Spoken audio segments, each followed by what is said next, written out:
Los Angeles riots of 1992 was a major outbreak of violence, looting, and arson that began on April 29, 1992, in response to the acquittal of 4 white Los Angeles police officers on all but one charge. The jury was deadlocked on this trial, which was connected with an African-American motorist's severe beating in March 1991. As a result of several days of rioting, more than 50 people were killed, more than 2,300 were injured, and thousands were arrested. About 1,100 buildings were damaged, and total property damage was about $1 billion, which made the riots one of the most devastating civil disruptions in American history.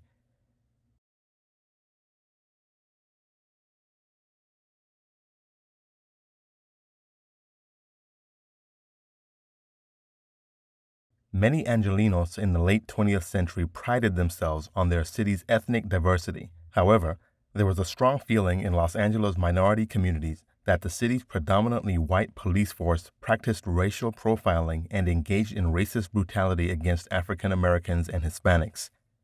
On March 3, 1991, a videotape shot by a man who watched police officers brutally beat Rodney King, an African American motorist who had been pulled over for speeding after an 8-mile chase, was broadcast across the United States. Who had the camera? Where was the camera? Oh my God, they caught this on camera. It was one of the most disturbing things that we'd seen on video. The videotape beating of Rodney King had left many Los Angeles residents outraged.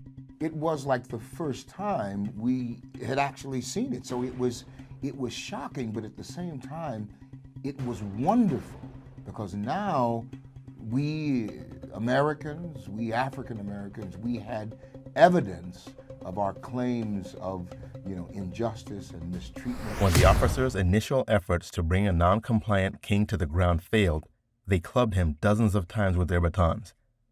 The videotape prompted a huge outpouring of protests. More than a year later, emotions were still running high during the officers' trial conducted in Simi Valley, a suburb of Los Angeles. On April 29, 1992, protest and violence erupted almost immediately after the jury, composed of 10 whites, a Hispanic, and an Asian, acquitted the officers of charges that included assault with a deadly weapon and excessive use of force, though the jury was deadlocked on the excessive force charge against one of the policemen. At the intersection of Florence and Normandy Avenues in predominantly black South Central Los Angeles, not far from Watts, where large-scale rioting had resulted in 34 deaths in 1965, a growing crowd began harassing motorists. Live television coverage captured an assault on a white truck driver, Reginald Denny, who was pulled from the cab of his vehicle, beaten, and smashed with a cinder block. He was rescued by people from the neighborhood who had been watching the event unfold on television. That incident became one of the most enduring images of the riots, as indelibly inscribed in the popular memory as the King video. The overwhelmed police on the scene had retreated.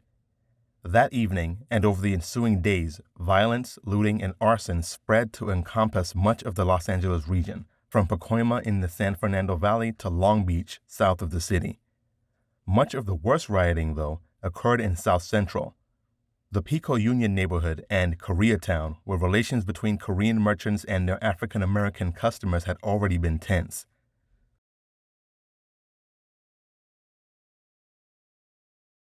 As firefighters battled blazes throughout the area, they became snipers' targets, and safety concerns disrupted even air traffic. On the first night of rioting, Mayor Tom Bradley, who had responded to the verdict by saying, "Today, that jury asked us to accept the senseless and brutal beating of a helpless man," declared a state of emergency. California Governor Pete Wilson mobilized the first contingent of National Guardsmen. Eventually, 6,000 Guardsmen were deployed. On May 1st, Rodney King, speaking on television, made a plea for calm, famously asking, "Can we get along?" I want to say, can we all get along? Can we get along? Can we stop making it horrible for the older people and the kids? And I mean, we've got enough smog here in Los Angeles. Let alone to deal with the setting these fires and things. It's just not right. It's not right, and it's not gonna change anything. Um, we'll get our justice. They've won the battle, but they haven't won the war. We'll have our day in court, and that's all we want.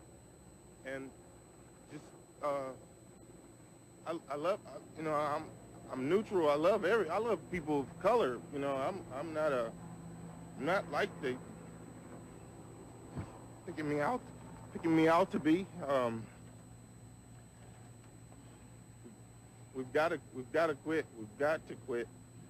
You know, after all, I mean, I can understand the first upset for the first 2 hours after the verdict, but to keep going on like this, and to see the security guard shot on the ground, it's just not right. It's just not right, because those people will never go home to their families again. And I mean, please, we can get along here. We all can get along. We just gotta, you know. I mean, we're all stuck here for a while. Let's try to work it out. Let's try to beat it. You know, let's try and work it out. I could continue, but we all know how this story went. Black people, this was 1992, 29 years ago. Yet, you keep voting people into office whose mentality has not changed since this incident. Why do you continue to believe anything will change for us when they keep showing you that they don't care about change? What changes have you seen the government or police make that has stopped this type of thing from happening? In 2020, this type of thing was still happening, and I think it will continue into 2021. If I am wrong, I will gladly retract this statement. However, I know there will never be a moment in the United States in which I will have to, as long as this keeps going on.